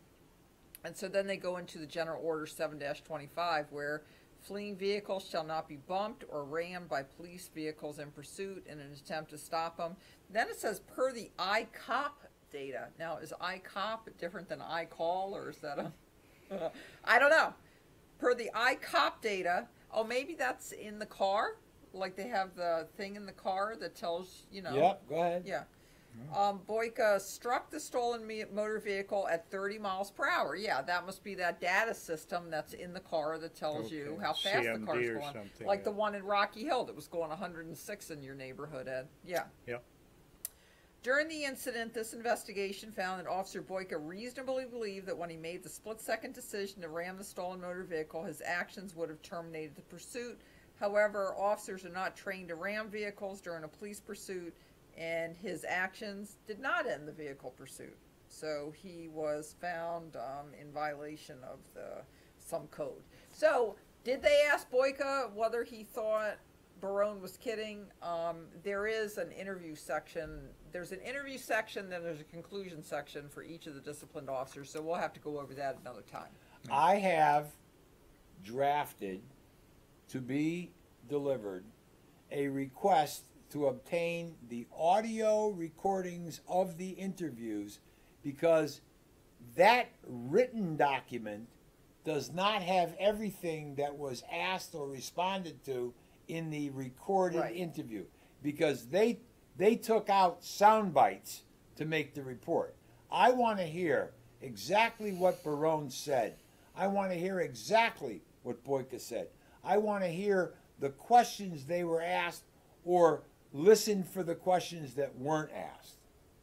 But the only way we're going to do that is to obtain the actual audio recordings. And I have uploaded. I mean, we haven't even gotten into the comedy of errors where Spell had an excessive force report that was drafted late, and supposedly it was put in O'Brien's box, but O'Brien didn't see it, and did he get it to Coates, and then Coates and never had it, and then all of a sudden the Litchfield State's Attorney had it, and they didn't have it. I mean, what was that? We have to get into that too. I mean, that's another big element of this report, is these officers didn't do their excessive force reports until they figured it out that they were on video, and they better do them. Okay? Well, Yeah. I mean, well, Rachel, Rachel, that's another big aspect Rachel, to this case. I have maintained repeatedly That's like that at 38 Kelsey Street, the reason it took so long to get Matthew Russo out of the house is they realized he was deceased, and before they came out, they had to get their stories together on the inside. Why didn't any of them videotape Russo being taken from the house? Why? Did they have body cams on? I mean, why wasn't that whole thing videotaped? And Matthew Russo's mother says that the officers kicked her son. The officers in EMT said that they didn't. If there were body cams or there were video, we would be able to see it. But you know what? The fact that there weren't body cams that we know of, the fact that there's no video that we know of, the fact that Ed was prevented from videotape worked out very well for the Hartford Police Department, because the Waterbury State's Attorney exonerated everybody and even gave them pats on the back for a job well done, even though they went there on a welfare check and the person whose welfare they were checking up on ended up dead. I don't know how that's And a in job the well done. Waterbury State's Attorney's paperwork, it clearly says that the mother said they kicked her son. And this was, in my opinion, somebody saying, well, are we going to believe the mother or are we going to believe the policeman? And the policeman won. As they always will when there's not video. They just will. Was there a cause of death by medical examiner? It was homicide, Yeah. but there was no responsibility level, like criminal Was it like heart responsibility. failure or something like? We have to look at it. It's been a while on that one. I think it was the compressions of the lungs. So let me talk about this case out of St. Louis. A man sues police for turning off dash cam during an arrest, and in this case, an individual named Cortez Buford was arrested. His vehicle was stopped as he was allegedly speeding and performing an illegal U-turn, as well as having some vague resemblance to a car identified as being connected to a shooting. So a lot going on with Mr. Buford there, apparently. So what ensued was the police allegedly smelled marijuana. He refused to get out of the car. They observed a gun in his pocket. They forcibly removed him from his car, and then he was allegedly assaulted, and police used their taser on him. Of course, his lawyer said that excessive force was used on him, and the video that does exist appears to show the police kicking Buford. Police say they found a 9mm gun on Buford and live rounds, as well as marijuana. But oddly, the criminal case was dropped. The original incident report accused him of assault and intimidation, as well as unlawful use of a weapon and marijuana. But a spokesman for the circuit attorney's office told the dispatch the case was dropped because the action of turning off the dash cam video diminished the evidentiary merits of the case. One can imagine that in an instance where an officer was seen allegedly trying to influence the evidence that might be presented, any other evidence presented might have a slight odor to it. And the newspaper called the police department about what discipline the officer had received. He had received none. And the police chief added that policy requires officers leave the dash camera on. An IA found the officer violated that policy and should be disciplined. And the officer is currently appealing the discipline. So this is an article about all the different facets that the whole dash cam issue brings up. There was another article that I was discussing with you, Ed, and I don't know how this lawsuit turned out, where the man sues police for turning off dash cam during arrest. Well, I think you were talking about spoliation of evidence, maybe.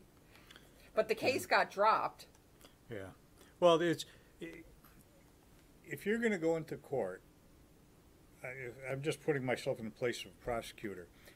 Police are going to make a case, and we know they have dash cams and body cams. And they bring in a case, and they have a report, and they've got some evidence and stuff. And I know, and there's no video evidence, so I ask about it, and they say, don't worry about it. You got all the evidence you need. And I say, no, I don't. Where is the video? Because now the defense also knows there's video, and they're making a request for discovery. And I've got nothing to give them.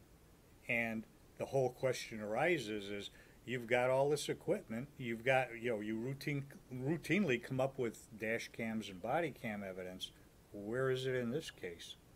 It at least throws a cloud. This is the one I don't want you to see. Yeah, and well, why this time are you just telling me, don't worry about it, we'll go ahead with it, and we don't have the video evidence? So that would raise a big question in my mind. And then you get down to the thing where, the defense comes along and says, they're withholding evidence, or at least they make that claim, whether it stands or not. So that throws a cloud into the whole case. So if I were a prosecutor, I would want to be put in that position. If you've got it, give it to me. Don't withhold it. Unless you're here in Connecticut, where we don't even have a Brady list, so it's almost let's not ask any questions. It makes it a lot easier. Yeah. So I don't know. And then, the case that Ed alluded to before, I saw the article, I sent it to him. Baltimore narcotics officer doing some enforcement there.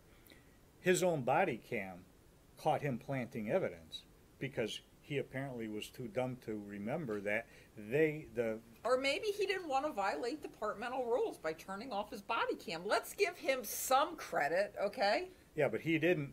He turned off the body cam, but he forgot that it records 30 seconds ahead of time. Okay. So no credit. He turned off the body No cam credit. while there's 30 seconds going. He's stuffing narcotics into a can near where they stopped this guy in an alley. Then he walks back out of the alley and he's turning his body cam off, and then he turns it back on and says, hey guys, let me just go back, take another look. He goes back there and voila, he comes up with a can and there's drugs in there.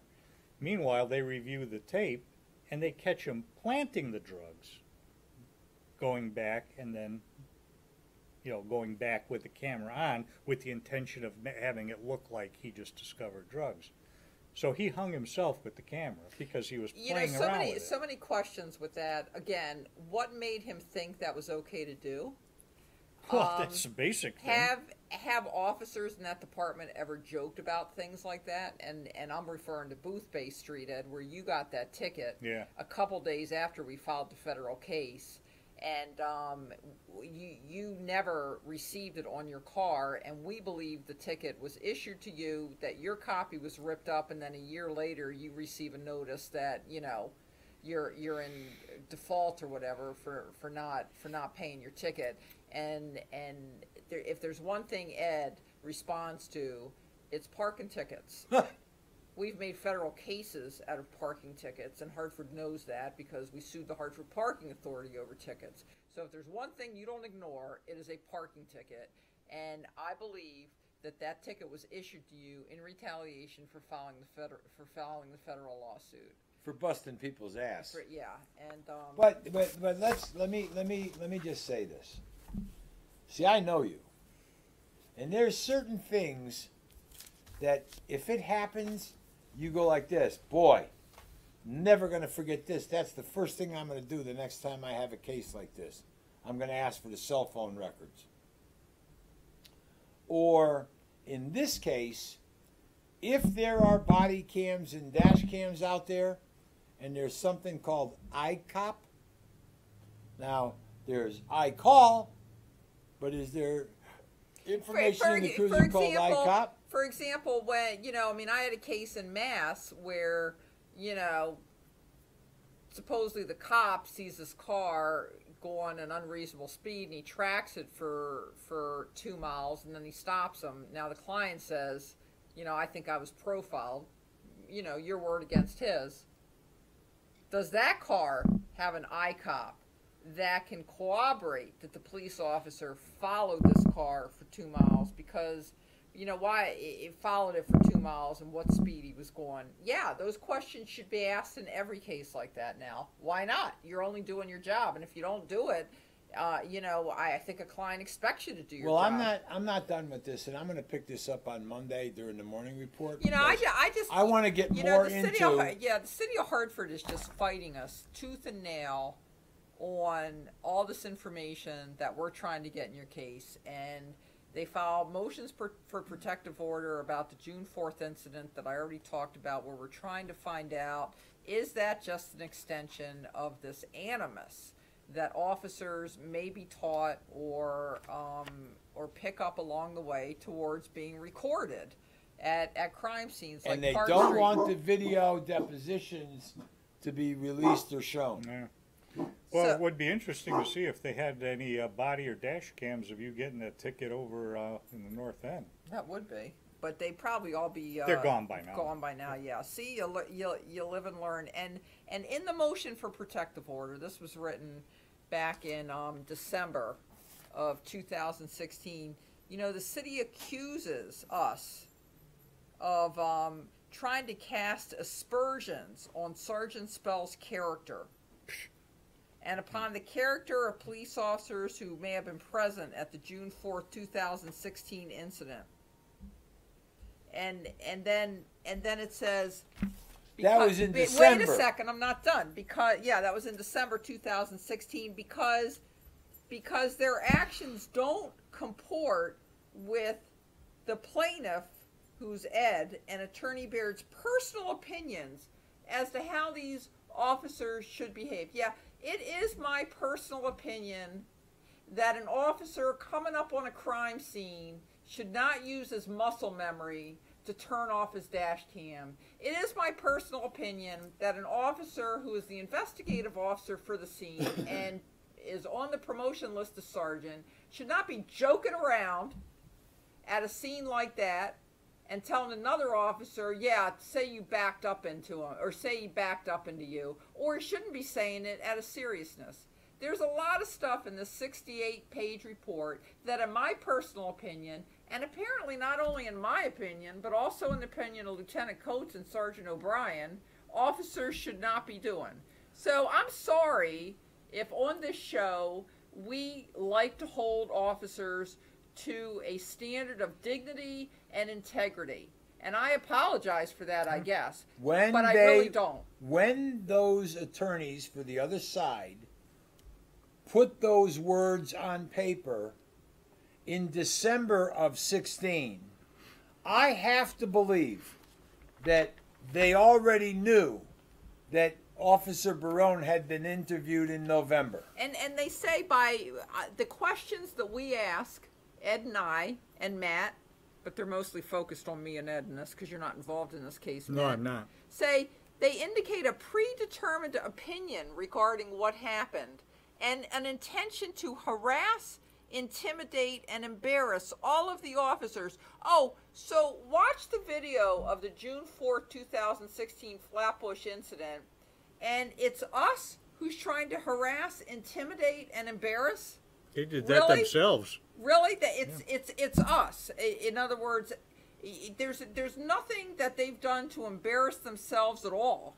It's all us doing it. We got to go, but understand something. The other media entities do not discuss this. No. They deal in sound bites. They don't investigate in depth. Muscle memory. Oh, we have a lot more to go over in this report. You know, let's not forget about the large officer in the sleeveless vest who kicked Diaz 4 times while I was on the ground, and we still have to go. We have to still go into his statement on why he did that. Okay, so we'll see you Monday for the morning report. Thanks, man. Great. You going to be here next week? I expect to. Excellent. Have a good week, guys. Thanks for watching.